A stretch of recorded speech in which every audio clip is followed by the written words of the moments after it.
Follicular study, इसके बारे में आप लोग सुने होंगे। अगर आपने प्रेगनेंसी के ट्रीटमेंट ले रहे हो तो हो सकता है आप करवाए भी होंगे। जो करवाए नहीं है उन्हीं लोग के लिए काफी पेशेंट में ये भी डाउट रहता है फॉलिकुलर स्टडी ये क्या है, ये कब किया जाता है, क्यों किया जाता है, इसमें पेन होगा कि नहीं, इस बारे में हम लोग आज डिटेल बात करेंगे। मैं डॉक्टर लक्ष्मी राजन। देखिए, फॉलिकुलर स्टडी इसलिए किया जाता है जैसे हम लोग का ओवुलेशन के टाइम के लिए एक फॉलिकल, जैसे हमारा दो ओवरी रहता है, लेफ्ट एंड राइट हैंड। शुरू में जैसे आपका पीरियड स्टार्ट होगा, इसमें से एक ओवरी से कुछ फॉलिकल्स ग्रोथ होने लगता है। ये आपका एफएसएच और ईस्ट्रोजन जो हार्मोन्स होता है, इसी का जैसे इसी का हार्मोन्स अगर बैलेंस रहेगा तब आपका ये फॉलिकल मेच्योर होना शुरू हो जाता है। ऑलमोस्ट 7 पीरियड का 7 डेज तक ये डिसाइड हो जाता है कौन सा फॉलिकल मेच्योर है, उसको डोमिनेंट फॉलिकल कहते हैं। ये आपका पीरियड का 7 डेज से डॉक्टर आपको ऑल्टरनेट करके बुलाया जाता है फॉलिकुलर स्टडी के लिए। तो इसको दो तरीके से किया जाता है, एक पेट का ऊपर से, एक ट्रांस वजेन मतलब वजेनल के थ्रू किया जाता है। लेकिन अपर मतलब पेट का ऊपर से जो किया जाता है उसमें इतना एक्यूरेसी नहीं है। जैसे ट्रांस वजेनल करेंगे तो और भी आपको एक्यूरेसी मिल जाता है। तो इसमें एक देखा जाता है आपका फॉलिकुलर कैसे ग्रोथ हो रहा है, कितना अमाउंट हो रहा है, 16 to 21 mm सही रहता है। लेकिन जो फॉलिकुलर के अंदर जो एग होता है वो इसी में नहीं दिखा जाता, इसमें कुछ फ्लूइड टाइप की साट दिखाई देता है, खाली फॉलिकल्स दिखाता है।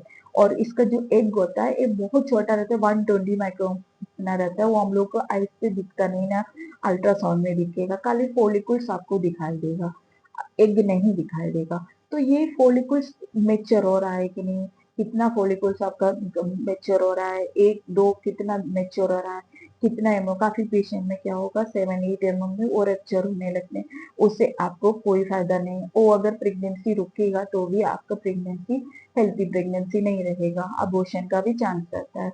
जो 60 to 20 mm में अगर हो रहा है तो डॉक्टर आपको कई इंजेक्शन लेना होगा तो इंजेक्शन भी आपको कहा जाता है, हाँ आप रिलेशन रखिए, आपका फॉलिकल मैच्योर हो गया, आज नहीं तो कल वो रप्चर होने का फॉर्म में हो गया।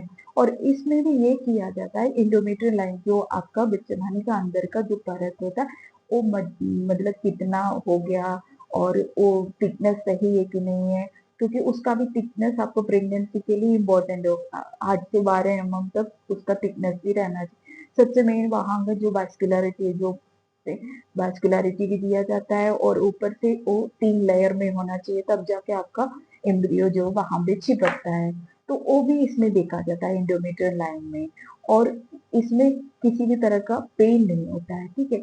हाँ, वजाइनल थ्रू करते हैं तो थोड़ा सा डिस्कम्फर्टेबल हो सकता है, इसमें पेन नहीं किया जाता। पीरियड का 7 डेज से ऑल्टरनेट करके थे जब तक आपका फॉलिकल मेच्योर नहीं हो रहा तब तक किया जाता है। और बस पीरियड्स का 11वां 12वां दिन तक ही किया जाता है, इसमें कोई पेन नहीं होता। अगर आप फॉलिकुलर स्टडी करवाना चाह रहे हो तो आप आराम से करवा सकते हो, कोई इसमें आपको ज्यादा पेन मारा नहीं होगा, इसी के डर के मारे नहीं कर रहे हो तो आप करवा दीजिए, कोई दिक्कत नहीं होता है। हाँ, आपको प्रेगनेंसी ओवुलेशन में प्रॉब्लम हो रहा है, जो ओवुलेशन का सिम्टम दिखने के बाद आप अगर 1-2 महीना ओवुलेशन का सिम्टम आ रहा है देख लीजिए। अगर तब भी आपको नहीं समझ में आ रहा तो एक फॉलिकुलर स्टडी करवा के आपका एक का फॉलिकुलर मेच्योर हो रहा है कि नहीं, ये सब आप पता कर सकते हैं। अगर आपको ये जानकारी अच्छा लगा तो दूसरे को भी शेयर करके दीजिएगा, वीडियो को लाइक एंड शेयर जरूर करिएगा।